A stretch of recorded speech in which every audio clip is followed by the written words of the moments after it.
कि एक दिन जिंदगी से हो गइल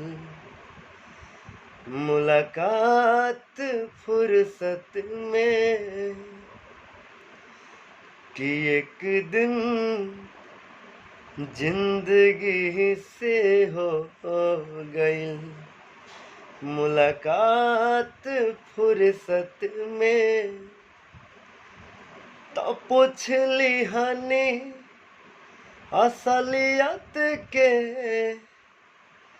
सवालात फुर्सत में, कि एक दिन जिंदगी से हो गइल मुलाकात फुर्सत में।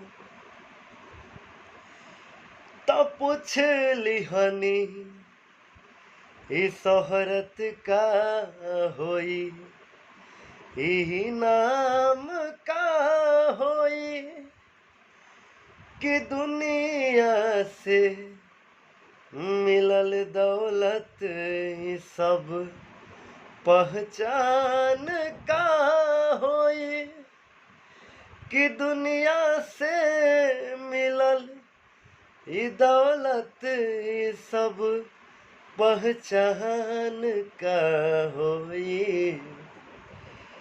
बरस गइल हमारे अखियाँ गजब बरसात फुर्सत में, कि एक दिन जिंदगी से हो गइल मुलाकात फुर्सत में। अगर आप सबके गाना अच्छा लगे, आवाज़ अच्छा लगे तो एक ही निवेदन बा, चैनल के जरूर सब्सक्राइब करिए लोग भैया। जय हो भोजपुरिया समाज।